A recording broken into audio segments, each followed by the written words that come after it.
Hi students. एक बार फिर से सी ए खान अहमद। अभी तक मैंने एसपी की सारी वीडियो शेयर की है। अब मैं आपके साथ ओसी जो सब्जेक्ट है हमारे लिए बहुत इंपॉर्टेंट है, स्कोरिंग है, हम 90 प्लस स्कोर कर सकते हैं। मैं ओसी की वीडियो आपके साथ शेयर करने जा रहा हूँ। 2 से 3 पार्ट में वीडियो बना दूंगा। जो मेरा पहला पार्ट होगा वो होगा आपका डिस्टिंग्विश और लॉन्ग आंसर कवर करना। आपको टोटल 8 डिस्टिंग्विश पढ़ना है और 8 लॉन्ग आंसर पढ़ना है, इससे ज्यादा कुछ नहीं होगा। बस याद रखना 8 आपको डिस्टिंग्विश पढ़ना है और लॉन्ग आंसर भी कितना पढ़ना होगा, सिर्फ 8। लेकिन हाँ, डिस्टिंग्विश आपको पूरे गवर्नमेंट बुक से ही पॉइंट्स लिखने होंगे और जो लॉन्ग आंसर होगा उसका भी जो पॉइंट्स होगा गवर्नमेंट टेक्स्ट बुक से ही होगा। तो मैंने यहाँ पे जो भी शॉर्टकट दिया है पूरा गवर्नमेंट के टेक्स्ट बुक से दिया है। 8 डिस्टिंग्विश और 8 शॉर्ट नोट आप एकदम आराम से कीवर्ड के फॉर्म में याद रख सकते हो। याद रखना, एक लॉजिक होगी और एक कीवर्ड होगी। कोई भी डिस्टिंग्विश कोई भी शॉर्ट नोट हार्ड नहीं होगा। मैं आपको बता दूंगा पॉइंट्स कैसे याद रखना है और उसके नीचे का एक्सप्लेनेशन कैसे लिखना है। ठीक है, तो आप बेफिक्र अच्छी तैयारी करना ओसी के लिए। चलो स्टार्ट करते हैं आपका वीडियो। मैं ब्रीफली एक्सप्लेन भी करूंगा और उसके साथ मैं आपको बता दूंगा कि पॉइंट कैसे याद रखना है। ठीक है स्टूडेंट्स। ओके, मैं आ जाता हूँ आपके डिस्टिंग्विश पे। हमारा जो सबसे पहला डिस्टिंग्विश होता है वो डिस्टिंग्विश है planning, organising, staffing, directing, coordinating, controlling. आपने देखा होगा 6 फंक्शन ऑफ मैनेजमेंट है। वो 6 फंक्शन को हम 6 अलग अलग पार्ट में याद नहीं रखेंगे। उसके लिए जो पॉइंट्स हम लोग रखेंगे वो पॉइंट्स हमारा कॉमन होगा। ठीक है, तो हमारा जो पॉइंट्स है हमको सिर्फ पॉइंट्स याद रखना है। कम से कम 6 पॉइंट आप याद रखना, उसमें से 5 कोट करना पड़ेगा आपको। तो सबसे पहले आपको मीनिंग लिखना पड़ेगा। Planning, planning means deciding advance what to do, how to do, when to do, who is to do it. Organising का मतलब याद रखना, असेंबलिंग या bringing together all the resources, physical as well as human resources. Staffing का मतलब आपने देखा, selecting right person at right job at right time. Directing का मतलब giving instruction in order to the subordinate to get the work done. Coordinating में आपने देखा है कि interlinking all the activities of all the department to get the work done smoothly. And controlling में आपने देखा है कि to set the target and try to achieve the target. If there is any deviation then you have to take the action. ठीक है, तो आपके जो 6 फंक्शन है, 6 फंक्शन में याद रखना आपकी मीनिंग सबसे इंपॉर्टेंट है। अगर आपने मीनिंग सही लिखा, बाकी का पॉइंट्स आप एक एक लाइन में एक्सप्लेन कर सकते हो। लेकिन आप 6 फंक्शन में याद रखना, आपके लिए मीनिंग बहुत इंपॉर्टेंट रोल प्ले करेगा। तो आप मीनिंग प्रिसाइजली याद रखना। अगर आपने मीनिंग सही लिखा तो सामने वाला जो पेपर चेक करने वाला है उसको ये लगेगा कि आपको पूरे 6 फंक्शन के एटलीस्ट मीनिंग सही याद है। ठीक है, एरिया ऑफ फंक्शनिंग याद रखना। प्लानिंग का मतलब बस वही होता है, selecting the right option from the best alternative. मेरे पास बहुत सारे ऑप्शन थे, जैसे अगर आपने डिसाइड किया कि कॉमर्स में सीए करना है, सीएमए करना है, सीएस करना है, उसमें से एक ऑप्शन को आपको सिलेक्ट करना है, वो आपकी प्लानिंग होती है। और कुछ लोग बोलते हैं कि अगर आपने अच्छी प्लानिंग किया तो हाफ वर्क इज डन। तो सेम वही प्लानिंग है, एरिया ऑफ फंक्शनिंग। ऑर्गेनाइजिंग में आपने देखा होगा रिसोर्सेज को एक जगह पे लेके आना। स्टाफिंग में आपने देखा रहेगा इंटरव्यू का प्रोसेस फॉलो करना है, एक बेस्ट पर्सन को सिलेक्ट करना। डायरेक्टिंग में ठीक है, कुछ इंस्ट्रक्शन देना पड़ेगा, कमांड देना पड़ेगा ताकि आपका वर्क डन हो सके ऑन टाइम। कोऑर्डिनेशन में जो डिफरेंट डिफरेंट डिपार्टमेंट से सबको एक साथ लेके चलना, इंटरलिंक करके लेके चलना ताकि सबका गोल एक ही हो, to boost the organisation. Controlling में आपने देखा होगा फंक्शन यही होगा कि टारगेट सेट करना, अगर डेविएशन है तो आपको एक्शन लेना पड़ेगा। रिसोर्सेस याद रखना, बहुत सारी रिसोर्सेस इसमें लगेगी प्लानिंग करने के लिए। हाँ, ऑर्गेनाइजिंग में physical as well as human resources, लेकिन स्टाफिंग में जाओगे तो सिर्फ ह्यूमन रिसोर्सेस से डील करना है। डायरेक्टिंग भी सिर्फ ह्यूमन रिसोर्स से डील करेगा, कोऑर्डिनेटिंग भी वैसा ही है। कंट्रोलिंग में ऑल रिसोर्सेस लगेंगे। हाँ, ऑब्जेक्टिव याद रखना, बेस्ट प्लान सिलेक्ट करना, ये हमारा मेन ऑब्जेक्टिव है। ऑर्गेनाइजिंग में याद रखना पूरी रिसोर्सेज सही टाइम पे असेंबल कर लेना। स्टाफिंग का ऑब्जेक्टिव याद रखना, सही बंदे को सिलेक्ट करना सही टाइम पे, ओवर स्टाफिंग अंडर स्टाफिंग नहीं होना चाहिए। सेम वे डायरेक्टिंग में क्लियर कट इंस्ट्रक्शन देना ताकि सामने वाला आपके इंस्ट्रक्शन को समझ सके और काम को कंप्लीट कर सके। कोऑर्डिनेटिंग में याद रखना हर डिपार्टमेंट को एक साथ लेके चलना है। एंड कंट्रोलिंग में याद रखना सही टाइम पे स्टेप्स लेना ताकि कोई डेविएशन ना हो। ऑर्डर में याद रखना, प्लानिंग हमारा फर्स्ट फंक्शन ऑफ मैनेजमेंट है, ऑर्गेनाइजिंग इसको फॉलो करेगा, स्टाफिंग भी इसको फॉलो करेगा, डायरेक्टिंग स्टाफिंग एंड प्लानिंग को फॉलो करेगा, कोऑर्डिनेटिंग भी ठीक है प्लानिंग को फॉलो करेगा। एंड कंट्रोलिंग याद रखना लास्ट फंक्शन ऑफ मैनेजमेंट है या एंड फंक्शन ऑफ मैनेजमेंट है। तो अगर आपको प्लानिंग एंड कंट्रोलिंग पूछे तो प्लानिंग का मतलब याद रखना first function of management, and controlling हमारा कौन सा होगा, and function of management. Factors याद रखना, प्लानिंग में बहुत ज्यादा फैक्टर्स देखने पड़ेंगे, इंटरनल एक्सटर्नल दोनों फैक्टर्स देखने पड़ेंगे। ऑर्गेनाइजिंग में ठीक है थोड़ा इंटरनल एक्सटर्नल, बाकी आपका जो इंटरनल है ना, स्टाफिंग, डायरेक्टिंग, कोऑर्डिनेटिंग, ये सब में इंटरनल फैक्टर रहेगा। हाँ, जब कंट्रोल करोगे तो याद रखना इंटरनल एक्सटर्नल फैक्टर दोनों हमको देखना पड़ेगा। सही में लेवल ऑफ मैनेजमेंट में याद रखना, प्लानिंग करने वाला सिर्फ टॉप लेवल ऑफ मैनेजमेंट है। ऑर्गेनाइजिंग रिसोर्स अगर असेंबल करना है तो आप टॉप लेवल मिडिल लेवल दोनों ले लोगे। बाकी जितने भी फंक्शन है सब में मिडिल लेवल ऑफ मैनेजमेंट आएगा। हाँ, अगर कोऑर्डिनेटिंग करना है तो ऑल लेवल्स ऑफ मैनेजमेंट आएगा। एंड कंट्रोलिंग में टॉप लेवल मिडिल लेवल ही कंट्रोल करता है। बस याद रखना प्लानिंग में सिर्फ एक लेवल इन्वॉल्व है, वो है टॉप लेवल ऑफ मैनेजमेंट। आपके ऑर्गेनाइजिंग में टॉप लेवल मिडिल लेवल दोनों आएगा, एंड बाकी के जितने फंक्शन है सब में आपके मिडिल लेवल ही रहेंगे। हाँ, सिर्फ कोऑर्डिनेटिंग में ऑल लेवल ऑफ मैनेजमेंट आएगा, एंड लास्ट में आपका टॉप एंड मिडिल दोनों कंट्रोल करेगा लोअर लेवल ऑफ मैनेजमेंट। आप नेचर नहीं भी याद रखोगे तो कोई फर्क नहीं पड़ता, ये कंटिन्यूअस नेचर है, बस इतना ही याद रखना। हर एक फंक्शन कंटिन्यूअस है, तो बेसिकली इतना कुछ डिफरेंस नहीं है। तो आपको 7 पॉइंट याद रखना। अगर आपने 7 पॉइंट याद रखा तो मान लेना कि आपका पहला डिस्टिंग्विश हो गया। मैं आपको शॉर्टकट मार्क करके दे देता हूँ, सिर्फ आप नाम याद रखना, मारूफ करके, MAROOF, Maroof. L for level of management, ठीक है। आप मारूफ का नाम याद रखना, एल फॉर याद रखना लेवल ऑफ मैनेजमेंट। नेक्स्ट है आपका distinguish life insurance, fire insurance, marine insurance. आप लाइफ के ऊपर कोई पॉलिसी लेते हैं जैसे LIC या बहुत सारे आपके ऑप्शन आ गए इंश्योरेंस में, तो वो आपकी लाइफ पॉलिसी। अगर आप प्रॉपर्टी का इंश्योरेंस करवा रहे हो तो ये आपका फायर इंश्योरेंस है, अगेंस्ट फायर या थेफ्ट आप दोनों ले सकते हो। हाँ, मरीन इंश्योरेंस याद रखना, अगर पर्टिकुलर शिप का इंश्योरेंस करवा रही है तो पर्टिकुलर आप अपने कार्गो का इंश्योरेंस करवा रहे हो तो आपका मरीन इंश्योरेंस में आ जाएगा। तो मरीन का मतलब याद रखना, जो वाटर ट्रांसपोर्ट के थ्रू आप इंश्योरेंस करा रहे हो वो मरीन इंश्योरेंस है। अगर आप अपनी प्रॉपर्टी का इंश्योरेंस करवा रहे हो फायर इंश्योरेंस है। लाइफ के ऊपर अगर इंश्योरेंस करवा रहे हो तो याद रखना वो लाइफ इंश्योरेंस। मीनिंग सबसे इंपॉर्टेंट है, अगर आप कभी भी मीनिंग याद रखोगे तो मीनिंग आपकी एकदम प्रिसाइज हो कि life insurance is a contract between insurer and insured, यानी कि इंश्योरेंस कंपनी और इंश्योर्ड के बीच में ये कॉन्ट्रैक्ट है, whereby insurance company agrees to pay the compensation in case of any event, यानी कि जैसे डेथ हो गया तो इंश्योरेंस कंपनी कॉम्पेंसेशन पे करेगा आपने जो प्रीमियम पे किया उसके बदले। तो मीनिंग थोड़ी सी टेक्निकल है, लेकिन याद रखना life insurance is a contract whereby insurance company agrees to pay the compensation to the insured in case of death. Fire insurance में भी सेम वैसे लिखना पड़ेगा कि fire insurance is a contract whereby insurance company agrees to pay the compensation to the insured in case of fire, बोल सकते हो या तो loss to the property due to fire, या फिर आपका थेफ्ट, या फिर अर्थक्वेक, ऐसा कुछ भी होगा। तो marine insurance is a contract whereby insurance company agrees to pay the compensation to the insured in case of loss to the cargo या तो फिर शिप। ठीक है, तो मीनिंग आपकी सेम होगी, सिर्फ लास्ट का जो वर्ड है वो चेंज होता जाएगा। यहाँ पे policy taken by individual, life basically individual आदमी लेगा। यहाँ पे कोई बिजनेसमैन होगा, यहाँ पे कोई अगर इंपोर्टर एक्सपोर्टर होगा तो उसके लिए बेस्ट सुटेबल होगी marine insurance policy.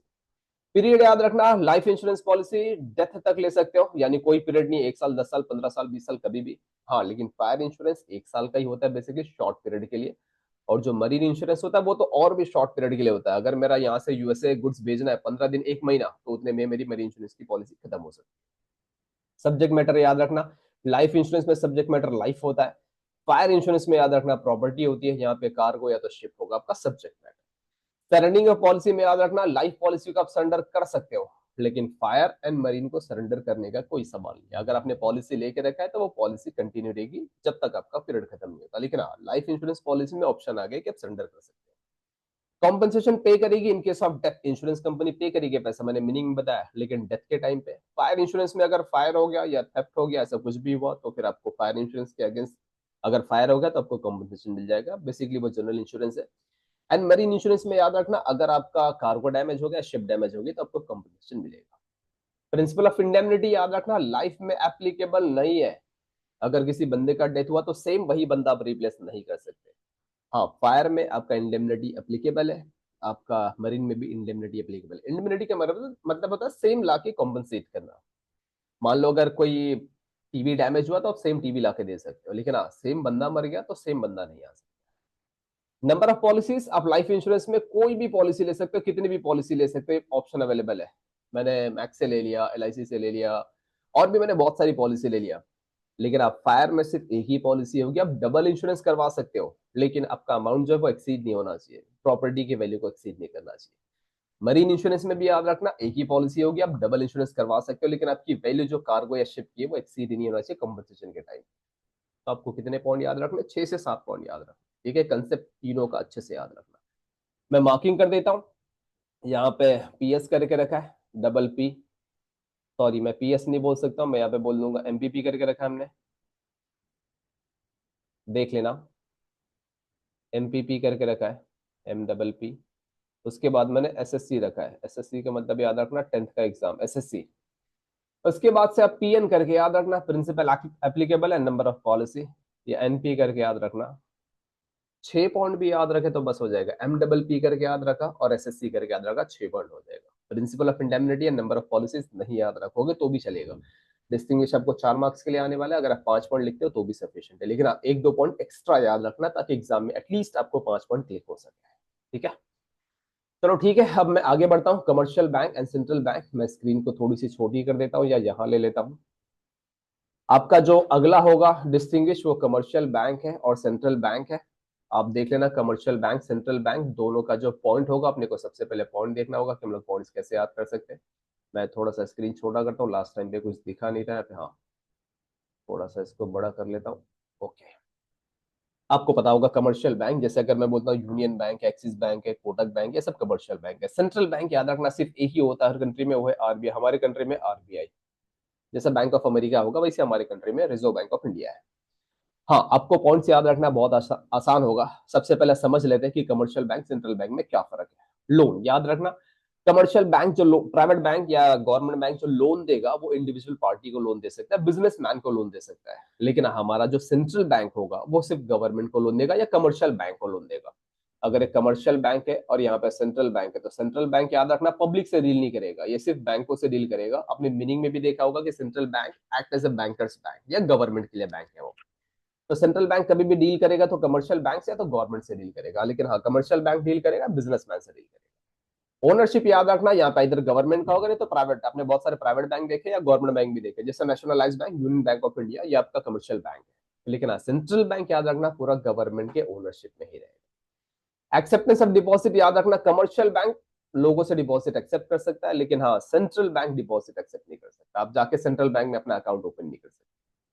Number of bank, तो सेंट्रल बैंक बहुत सारे, आप लिस्ट देखोगे तो बहुत सारे आपको सेंट्रल बैंक मिलेंगे, लेकिन कम आपका कमर्शियल बैंक बहुत सारा, लेकिन सेंट्रल बैंक याद रखना कितना होगा, सिर्फ एक, जैसे कि हमारा आरबीआई। तो कमर्शियल बैंक में नंबर ऑफ बैंक्स है, लेकिन सेंट्रल बैंक में सिर्फ कितना बैंक होगा, एक। प्रिंटिंग ऑफ करेंसी में याद रखना, कमर्शियल बैंक नोट प्रिंट नहीं कर सकते। नोट प्रिंट करने का जो राइट्स होगा सिर्फ और सिर्फ किसको होगा, सेंट्रल बैंक। मॉनेटरी पॉलिसी याद रखना, कमर्शियल बैंक मॉनेटरी पॉलिसी नहीं डिजाइन कर सकता। मॉनेटरी पॉलिसी जो डिजाइन करने वाला है वो कौन सा बैंक होगा, सेंट्रल बैंक। फंक्शन में याद रखना, यहाँ पे दो फंक्शन होता है, एक प्राइमरी एक सेकेंडरी। प्राइमरी मतलब याद रखना accepting deposit and giving loans, deposit accept करना, पब्लिक को लोन देना, ये इसका फंक्शन है कमर्शियल बैंक का। लेकिन सेंट्रल बैंक का जो फंक्शन होता है वो मनी सप्लाई को कंट्रोल करना या पूरा इकोनॉमी को कंट्रोल करना, ये हमारा सेंट्रल बैंक का काम है। तो आप डिस्टिंग्विश को अच्छे से याद रखना, कोई भी 5 से 6 पॉइंट आपको लिखना होगा। मैं आपको बता देता हूँ कि 5 से 6 पॉइंट कैसे याद रखना होगा, आपको बहुत आसान होगा। 5 से 6 पॉइंट याद रखना, उसको मेमोराइज करना। अभी तक आपने देख लिया 2 डिस्टिंग्विश, मैं तीसरे डिस्टिंग्विश का आपको शॉर्टकट बता देता हूँ। यहाँ पे सिर्फ आप याद रखना लोन, LOAN, लोन करके रखा है मैंने। हाँ, उसके बाद PM करके याद रखना, अपने प्राइम मिनिस्टर। तो 6 पॉइंट हो जाएंगे लोन में। एक, लोन खुद ही है, ओनरशिप है, एक्सेप्टेंस डिपॉजिट है and number of banks. Printing of currency, उसके बाद मॉनेटरी पॉलिसी है। तुम 6 पॉइंट याद रखेंगे, फंक्शन को नहीं भी याद रखोगे तो भी कोई फर्क नहीं पड़ता, मैं फंक्शन को कैंसिल कर दूँ। जैसे आपने इंश्योरेंस में 6 पॉइंट याद रखा, वैसे कमर्शियल बैंक सेंट्रल बैंक में भी 6 पॉइंट याद रखा। ठीक है, तो 6 पॉइंट आपको अच्छे से याद रहेंगे। मैं प्रोसीड करता हूँ अगले डिस्टिंग्विश के लिए। देख लेना आपका अगला डिस्टिंग्विश, इतना हार्ड नहीं होगा। डिस्टिंग्विश याद रखना हमारे लिए बहुत सिंपल है, याद करना, मेमोराइज करना। मैं अगले डिस्टिंग्विश की तरफ आ रहा हूँ। मेरा saving account, current account, fix deposit account, अच्छे से पता है कि सेविंग अकाउंट वो अकाउंट होता है जब बेसिकली आप या मैं, हम लोग ओपन करेंगे सेविंग अकाउंट, या सैलरीड पर्सन के लिए सेविंग अकाउंट सूटेबल है। करंट अकाउंट हमेशा याद रखना बिजनेसमैन के लिए होता है। एंड फिक्स डिपॉजिट अकाउंट, जिसके पास बहुत ज्यादा पैसा हो, जिसको इंटरेस्ट कमाना है, उसके लिए कौन सा अकाउंट सूटेबल होगा, फिक्स डिपॉजिट अकाउंट सूटेबल होगा। तो मीनिंग आप याद रखना, saving account is that account which is open by salaried person, या फिर एक नॉर्मल स्मॉल पर्सन जो ओपन करेगा वो सेविंग अकाउंट होगा। Current account is that account which is open by businessman to facilitate daily transaction, उसका डेली ट्रांजेक्शन रुकना नहीं चाहिए, यानी कि कोई रेस्ट्रिक्शन नहीं आना चाहिए, उसके लिए मेरा करंट अकाउंट है। Fix deposit account is that account which is open by a person who is having idle cash, जिसके पास अगर खाली पैसा है, बहुत ज्यादा पैसा है और उसको इंटरेस्ट कमाना है, तो उसके लिए कौन सा अकाउंट होगा, फिक्स डिपॉजिट अकाउंट। तो फिर से आपकी मीनिंग बहुत सही होनी चाहिए। विड्रॉवल याद रखना, सेविंग अकाउंट से आप विड्रॉवल कर सकते हो, लेकिन कुछ रेस्ट्रिक्शन है। करंट अकाउंट में कोई रेस्ट्रिक्शन नहीं होगा, और फिक्स डिपॉजिट खोला है तो मैच्योरिटी के पहले विड्रॉवल नहीं है, अगर विड्रॉवल किया तो आपको पेनल्टी लगेगी। ठीक है, हू टेक्स इट, तो सेविंग अकाउंट याद रखना इंडिविजुअल आदमी, करंट अकाउंट जो रहेगा वो businessman, and current fix deposit account भी इंडिविजुअल आदमी जिसके पास खाली पैसा रखा होगा। फैसिलिटीज ऑफ ओवरड्राफ्ट याद रखना, सेविंग अकाउंट वाले को नहीं मिलेगी, करंट अकाउंट वाले को डेफिनेटली ओडी फैसिलिटी होती है, एंड फिक्स डिपॉजिट वाले को कोई ओडी नहीं, लेकिन हाँ लोन फैसिलिटी मिल सकती है, अगेंस्ट उसका फिक्स डिपॉजिट 90% तक ले सकता है। रेस्ट्रिक्शन में याद रखना, सेविंग अकाउंट में रेस्ट्रिक्शन है, डिपॉजिट एंड विड्रॉवल पे रेस्ट्रिक्शन होगा, लेकिन करंट अकाउंट पे कोई रेस्ट्रिक्शन नहीं, फिक्स डिपॉजिट पे भी रेस्ट्रिक्शन होगा, विड्रॉवल पे। इंटरेस्ट रेट याद रखना, सेविंग अकाउंट में बहुत नॉमिनल होता है, 4 से 5% ही होगा, करंट अकाउंट पे कोई इंटरेस्ट नहीं। हाँ, एफडी पे हायर रेट ऑफ इंटरेस्ट होगा, 7 से 8% आपको इंटरेस्ट मिल सकता है एफडी पे, डिपेंड करता है, अगर आप सीनियर सिटीजन हो तो और भी ज्यादा होगा। नेचर ऑफ अकाउंट याद करने की जरूरत तो नहीं है, लेकिन याद रखना ये कंटिन्यूअस नेचर का होता है saving account, end of course current account भी कंटिन्यूअस नेचर का होता है, लेकिन fix deposit account one time होता है, वो एक ही बार आप एफडी क्रिएट करोगे, बार बार नहीं क्रिएट करोगे। तो टोटल हमको 6 पॉइंट याद रखना होगा फ्रेंड्स, हम 6 पॉइंट बहुत अच्छे से याद रख सकते हैं। देख लेना, मैं इसका करली ब्रैकेट मार्क कर देता हूँ, करली ब्रैकेट मार्क करना हमारे लिए बहुत आसान होगा। यहाँ पे मैंने WWF रखा है, अगर मैं मार्किंग करने जाता हूँ तो मैं मार्किंग कर देता हूँ WWF के फॉर्म में। मैं इसको थोड़ा सा नीचे ले लेता हूँ, आप देख लो मार्किंग हमारे लिए कितनी आसान है। मैं मार्किंग कर रहा हूँ, मैं यहाँ पे लिख देता हूँ, मीनिंग तो कंपलसरी है WWF, उसके बाद NRI लिखो या रिन लिखो, दोनों एक ही है। आप NRI लिखना चाहोगे तो NRI भी लिख सकते हो, मैंने रिन करके रखी, ठीक है। अब हमारा transport, road transport, rail transport, water transport. जैसा आपको पता होगा, रोड ट्रांसपोर्ट आप जानते हो, रेलवे ट्रांसपोर्ट भी जानते हो, वाटर ट्रांसपोर्ट भी जानते हो, लेकिन आप प्रॉब्लम ये है कि अपने को पॉइंट्स के हेड याद रहने चाहिए ताकि मैं एक्सप्लेन कर सके एक एक लाइन। तो चलो मैं आपको हेड याद करा देता हूँ। मीन्स ऑफ ट्रांसपोर्ट में याद रखना, मीन्स ऑफ ट्रांसपोर्ट में बेसिकली रेल होगी, आप मोनो रेल बोलो या मेट्रो ट्रेन बोलो या कुछ भी बोलो, या फिर आपकी कार्गो ट्रेन बोलो। रोड ट्रांसपोर्ट में याद रखना, ट्रक होगा, जीप्स होगी, एक्सेट्रा, बहुत कुछ आ सकता है रोड ट्रांसपोर्ट में, इवन बुलेट कार्स भी आ सकते हैं रोड ट्रांसपोर्ट में। वाटर ट्रांसपोर्ट में आपने जेटीज देखा होगा, कार्गो शिप देखा होगा, पैसेंजर शिप भी देखा होगा, एक्सेट्रा, वो सब हमारी वाटर ट्रांसपोर्ट है। कैपिटल इन्वेस्टमेंट याद रखना, रोड ट्रांसपोर्ट में सबसे कम होगा, रेलवे में थोड़ा सा ज्यादा होगा, इस शिप में ऑफकोर्स बहुत ज्यादा इन्वेस्टमेंट लगेगा। कॉस्ट ऑफ मेंटेनेंस याद रखना, रोड ट्रांसपोर्ट का कम होता है, रेलवे का मेंटेनेंस थोड़ा ज्यादा होता है, एंड जो वाटर ट्रांसपोर्ट है उसका भी मेंटेनेंस ज्यादा ही होगा। कैरिंग कैपेसिटी याद रखना, रोड ट्रांसपोर्ट की कम होगी, रेलवे की अच्छी खासी होगी, और वाटर ट्रांसपोर्ट की कैपेसिटी बहुत ज्यादा होती है, बहुत ह्यूज कैपेसिटी वो लोग कैरी कर सकते हैं from one country to another country. Door to door service याद रखना, सिर्फ रोड ट्रांसपोर्ट दे सकता है और कोई transport door to door service नहीं दे सकता, बिल्कुल पॉसिबल नहीं है। शिप आपके घर पे आके नहीं लग सकती, रेलवे आपके घर पे आके नहीं लग सकती, इवन एयर ट्रांसपोर्ट भी आपके घर पे नहीं आ सकता है। डिस्टेंस याद रखना, ये रोड ट्रांसपोर्ट शॉर्ट डिस्टेंस के लिए होता है, रेलवे बेसिकली लॉन्ग डिस्टेंस के लिए, एंड वाटर ट्रांसपोर्ट भी लॉन्ग डिस्टेंस के लिए, एयर ट्रांसपोर्ट भी अगर आप देखने जाओगे तो लॉन्ग डिस्टेंस के लिए। स्पीड याद रखना, रोड ट्रांसपोर्ट की कम होती है, लेकिन रेलवे की स्पीड ज्यादा होती है, वाटर ट्रांसपोर्ट की स्पीड लिमिटेड होती है, एयर की सबसे हाईएस्ट स्पीड होती है।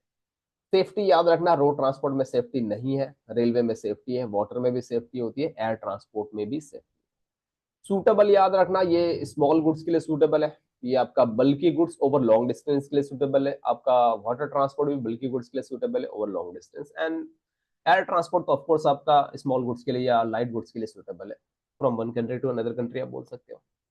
तो आपको टोटल 6 पॉइंट याद रखने होंगे। ट्रांसपोर्ट को अच्छे से याद रखना कि रोड ट्रांसपोर्ट होगा, रेल ट्रांसपोर्ट होगा, वाटर ट्रांसपोर्ट होगा, इवन एयर ट्रांसपोर्ट भी हो सकता है, बट बेसिकली ये 3 पे ही पूछता है आपका। तो चलो मैं आपको बता देता हूँ कि आपको पॉइंट्स कैसे याद रखने होंगे। मैं पॉइंट्स का एक करली ब्रैकेट मार्क कर देता हूँ, देख लेना पॉइंट्स आपके 8 डिस्टिंग्विश को हम कैसे भी खत्म कर लेंगे।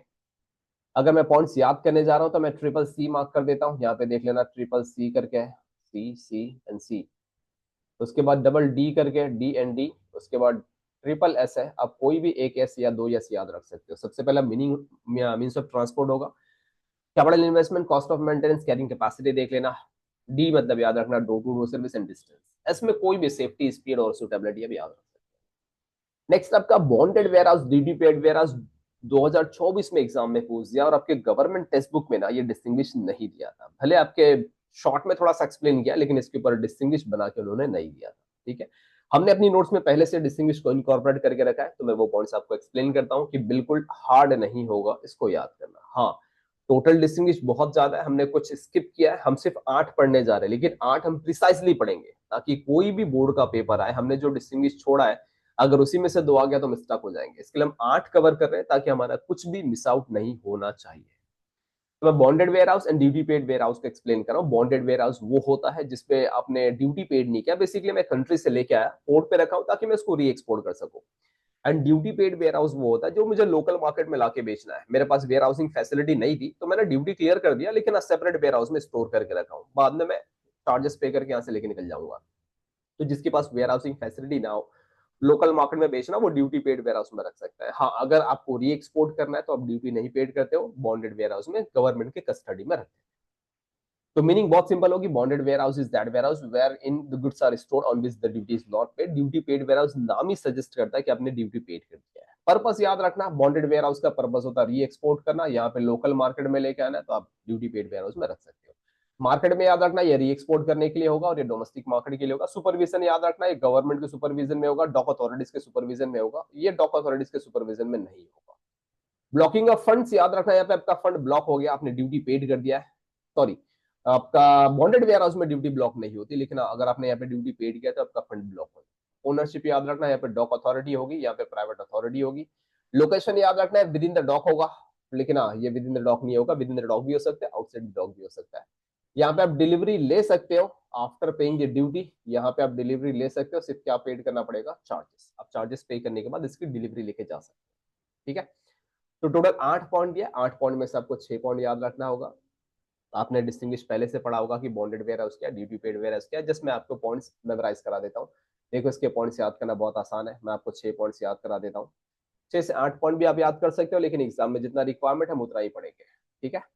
सबसे पहला पॉइंट मैंने लिखा एमपी करके, उसके बाद मैंने लिखा एम एस धोनी, और उसको मैंने कहा कि बोल्ड हो गए, तो एम एस धोनी बोल्ड करके याद रखना, बी ओनली बोल्ड। एमएस आपने बहुत बार नाम सुना होगा, एमएस का मतलब महेंद्र सिंह धोनी होता है। बोल्ड मतलब याद रखना blocking of funds, ownership, location and delivery. MP तो ठीक है, मीनिंग एंड पर्पस हमारा कॉमनली पॉइंट आता ही आता है, ठीक है। तो ये हमारे 6 डिस्टिंग्विश हो गए, आपने 6 डिस्टिंग्विश पढ़ लिया, 2 और डिस्टिंग्विश बचे, उसके बाद हम लॉन्ग आंसर अगली वीडियो में ले लेंगे। तो मैं अगला 2 डिस्टिंग्विश आपको और दिखाने जा रहा हूँ, अच्छे से आप देख लेना। 2 डिस्टिंग्विश इतना टफ नहीं होगा, आपने स्क्रीनशॉट ले लिया होगा। नेक्स्ट है हमारा ई बिजनेस एंड ट्रेडिशनल बिजनेस। याद रखना ई बिजनेस इलेक्ट्रॉनिक बिजनेस है, एंड ट्रेडिशनल जो हम अभी ऑफलाइन में करते हैं वो हमारा ट्रेडिशनल है। आपको अच्छे से पता होगा कि हमारे ऑनलाइन बिजनेस ने बहुत ज्यादा मार्केट कैप्चर किया है, ट्रेडिशनल बिजनेस धीरे धीरे बंद होने जा रहा है। जितना लोगों का अवेयरनेस बढ़ेगा, जितना एजुकेशन बढ़ेगा, उतना ऑनलाइन बिजनेस ज्यादा बढ़ेगा, ट्रेडिशनल बिजनेस धीरे धीरे कम होता चला जाएगा, ठीक है। लेकिन ट्रेडिशनल बिजनेस एकदम बंद नहीं हुआ, ट्रेडिशनल बिजनेस अभी भी है। तो देख लिया जाए हमारा डिस्टिंग्विश क्या क्या पॉइंट है डिस्टिंग्विश में। सबसे पहला स्कोप ऑफ बिजनेस, तो ई बिजनेस में याद रखना पूरा वर्ल्ड आप कवर कर सकते हो, लेकिन ट्रेडिशनल बिजनेस में एक पर्टिकुलर एरिया ही कवर कर सकते हो। तो स्कोप ई बिजनेस का बहुत ज्यादा है, ट्रेडिशनल का कम है। इन्वेस्टमेंट याद रखना, अगर आप ई बिजनेस करने जा रहे हो तो आपका सेटअप कॉस्ट इन्वेस्टमेंट बहुत कम होगा, लेकिन ट्रेडिशनल बिजनेस में आपको दुकान डालनी है तो बड़ी स्पेस लेनी पड़ेगी और आपका इन्वेस्टमेंट बहुत ज्यादा लगेगा। रिस्क याद रखना, ई बिजनेस में रिस्क बहुत ज्यादा होगा, क्योंकि आपने सामने वाले को देखा नहीं है, फिर भी आप डिलीवरी देने जा रहे हो, तो बहुत बार कैंसलेशन रिटर्न पॉलिसी आती है, कभी कभी फ्री में भी देना पड़ता है, रिटर्निंग कॉस्ट बहुत ज्यादा होता है। हाँ, अगर आप कंपेयर करोगे ट्रेडिशनल बिजनेस में तो रिस्क कम होगा या नहीं होगा, क्योंकि आप कस्टमर से पैसा लेके ही गुड्स बेचते हो, तो कोई रिस्क नहीं होता है। डिलीवरी ऑफ गुड्स याद रखना, ई बिजनेस में डिले हो सकती है, लेकिन हाँ अगर आप ट्रेडिशनल बिजनेस कर रहे हैं दुकान में तो डिलीवरी डिले होने का चांस है। कस्टमर आया, उसने पैसा दिया और अपना गुड्स लेके चला गया। लेकिन ई बिजनेस में बहुत बार ऐसा होता है कि आपने ऑर्डर प्लेस का 1 हफ्ता, 10 दिन, 15 दिन तक भी गुड्स नहीं आता है। फिजिकल इंस्पेक्शन आपका ई बिजनेस में बिल्कुल पॉसिबल नहीं होता फिजिकल इंस्पेक्शन, लेकिन अगर आप ट्रेडिशनल बिजनेस कर रहे हो ऑफलाइन वाला तो वहां पे फिजिकल इंस्पेक्शन गुड्स का किया जा सकता है। फॉर्मेशन याद रखना, फॉर्मेशन ई बिजनेस का इजी, कोई भी छोटी सी ऑफिस लेके बैठ जाओ, बड़ा दुकान डालने का कोई जरूरत नहीं, आपको ऑनलाइन कस्टमर से पढ़ाने हैं। लेकिन हाँ आपका फॉर्मेशन ट्रेडिशनल बिजनेस का हार्ड है, क्योंकि बहुत ज्यादा इन्वेस्टमेंट लगेगा और आपको बहुत प्लेस भी लगेगा। कस्टमर इंटरक्शन याद रखना ई बिजनेस में पॉसिबल नहीं है, लेकिन अगर आपका ट्रेडिशनल फिजिकल बिजनेस है तो वहां पे कस्टमर आके इंटरेक्ट कर सकता है, आपको फेस टू फेस देख भी सकता है। एसेसिबिलिटी याद रखना, आपका ई बिजनेस 24/7 चलता है, लेकिन आपका जो ट्रेडिशनल बिजनेस फिजिकल होगा वो 24/7 नहीं होगा, लिमिटेड टाइम के लिए होगा, 12 घंटा, 14 घंटा, सुबह 10 बजे से लेकर रात के 8 बजे तक पकड़ के। लेकिन इसकी एसेसिबिलिटी बहुत ज्यादा होती है। ई बिजनेस आप कभी भी ऑर्डर, तो आपने देखा रहेगा ई बिजनेस, हाँ ई बिजनेस हमारा याद रखना, थोड़ा सा इंटरप्शन आ गया था। ई बिजनेस आपने देखा होगा कि ई बिजनेस हमारे लिए बहुत आसान है। ई बिजनेस हम ऑनलाइन बिजनेस कर सकते हैं, ऑनलाइन बिजनेस करना इतना डिफिकल्ट नहीं होता, लेकिन हाँ याद रखना ट्रेडिशनल बिजनेस आपके लिए थोड़ा सा टफ है। हमारा ट्रेडिशनल बिजनेस थोड़ा सा एक ये है कि इन्वेस्टमेंट भी ज्यादा लेगा, और कंपेयर करोगे तो कंपेयर करने में भी आपका देखोगे ट्रेडिशनल बिजनेस थोड़ा इन्वेस्टमेंट भी ज्यादा लेगा, एंड ठीक है सेटअप करने का कॉस्ट भी ज्यादा होगा।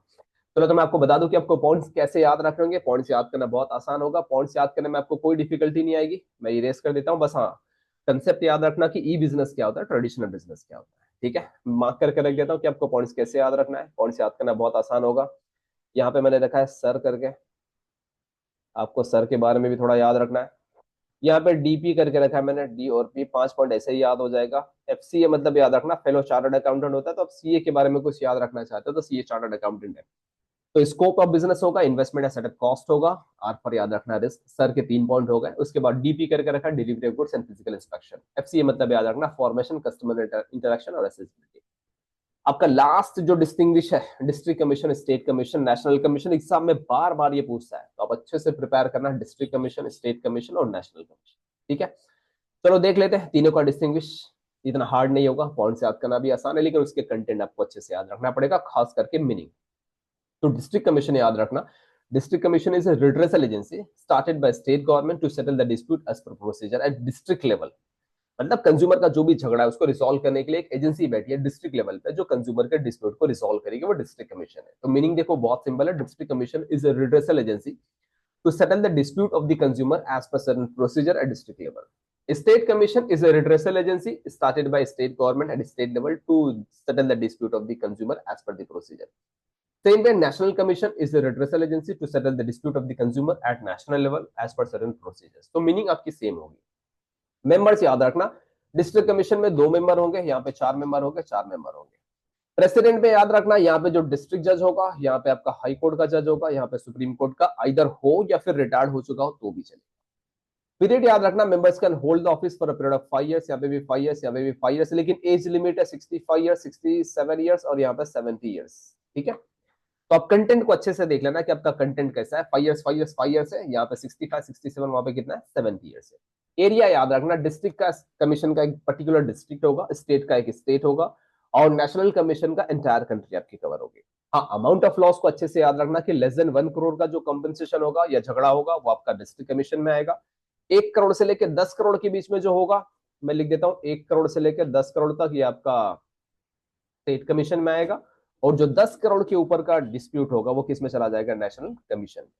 अपील में याद रखना, अगर कोई पर्सन सेटिस्फाइड नहीं है डिस्ट्रिक्ट से तो वो कहां पे चला जाएगा, स्टेट। अगर स्टेट से सेटिस्फाई नहीं है तो कहां जाएगा, नेशनल। और नेशनल से सेटिस्फाई नहीं होगा तो कहां पे चला जाएगा, सुप्रीम कोर्ट में। तो अब उसके कंटेंट अच्छे से देख लेना, पॉइंट्स याद करना आपके लिए आसान है, बस कंटेंट एक बार समझ के अच्छे से याद कर लेना। ठीक है, चलो तो मैं आपको बता देता हूँ कि पॉइंट्स कैसे याद रखना होगा। मैं पॉइंट्स का कर्ली ब्रैकेट मार्क कर देता हूँ, 8 डिस्टिंग्विश आपके अच्छे से याद हो जाएंगे। देखो मैं कर्ली ब्रैकेट मार्क कर रहा हूँ, यहाँ पे एमपी करके रखा है मैंने, double M double P, M और P, meaning members, president, period, और उसके बाद ट्रिपल ए। अब बस ट्रिपल ए याद रखना, area, amount of loss and appeal. तो आपके 8 डिस्टिंग्विश याद करना बिल्कुल भी हार्ड नहीं है, आप स्क्रीनशॉट भी ले सकते हो, 8 डिस्टिंग्विश एकदम आसान है। देखो मैं फिर से रिकैप करना, प्लानिंग को हमने देख लिया मारूफ के नाम पे, हमने लाइफ इंश्योरेंस को देख लिया अच्छे से, एमपीपी करके रखा, एसएससी करके रखा, 6 पॉइंट हो जाएगा। कमर्शियल बैंक, सेंट्रल बैंक को तो सिर्फ लोन के नाम से याद रखा है, प्राइम मिनिस्टर के नाम से लोन देना है। हाँ, सेविंग अकाउंट को हमने डब्ल्यू करके याद रखा, एनआरआई या रिन करके हमने याद रखा है। रेलवे ट्रांसपोर्ट के लिए डबल सी डबल डी, और वहां पे तो बहुत सारे पॉइंट है, अपने को उतने पॉइंट नहीं, 6 ही पॉइंट याद रखना है। Bonded warehouse, duty paid warehouse 2024 में पूछ दिया तो आप एमपी करके याद रखना। एमएस धोनी को याद रखना कि वो बोल लोग थे। हाँ, ई बिजनेस, ट्रेडिशनल बिजनेस में सर को अच्छे से याद रखना कि सर के 3 पॉइंट होंगे, उनका डीपी और एफसीए। एफसीए मतलब फेलो चार्टर्ड अकाउंटेंट। ठीक है, एंड लास्ट आपका district commission, state commission, national commission, बहुत आसान है। अब बस एमपी करके याद रखना, meaning member, president and tenure या पीरियड, एंड लास्ट में triple A, area, amount of compensation and appeal. ठीक है, तो फ्रेंड्स ये आपके डिस्टिंग्विश 8 है। अगले आपके पार्ट 2 की वीडियो में मैं आपके लॉन्ग आंसर कवर कर लूंगा, एंड तीसरे में मैं शॉर्ट नोट कवर कर लूंगा। तो फिलहाल आप डिस्टिंग्विश को अच्छे से प्रिपेयर करना, पूरे पॉइंट्स गवर्नमेंट टेक्स्ट बुक से ही दिए गए हैं। आप 8 डिस्टिंग्विश पढ़ लेना, इसके बियॉन्ड कुछ नहीं हो सकता। आपके बोर्ड में 8 डिस्टिंग्विश में से सब कुछ मिल जाएगा। बस याद रखना पॉइंट्स के हेड कैसे याद रखने, उसके नीचे कंटेंट थोड़ा सा प्रिपेयर कर लेना, एक्सप्लेनेशन थोड़ा सा प्रिपेयर करना, हर चीज की मीनिंग बहुत प्रिसाइज और बहुत सही होनी चाहिए। ठीक है स्टूडेंट्स, चलो आपको और कुछ भी बीके में भी अगर आपको लगेगा कोई सोल्यूशन शेयर करना है तो आप बता देना, हम कोई स्पेसिफिक टॉपिक का भी सोल्यूशन शेयर कर देंगे। आप वेट करना, आपके पार्ट 2 की वीडियो आएगी जहां पे लॉन्ग आंसर बहुत डिटेल में समझा दूंगा, एंड उसके साथ आपका जो शॉर्ट नोट है, शॉर्ट नोट भी 14 में आपको एक्सप्लेन कर दूंगा। हाँ, आप पॉइंट्स अच्छे से याद रखना और बोर्ड एग्जाम के लिए अच्छी तैयारी करो। ठीक है, चलो ठीक है, वीडियो एंड करता हूँ, अगली वीडियो का वेट करना जहां पे हम ओसी को अच्छे से समराइज करने की कोशिश करेंगे। ऑल द बेस्ट, अच्छी पढ़ाई करो, आपका एग्जाम अच्छा जाए और मार्क्स आपके अच्छे आने चाहिए। Thank you.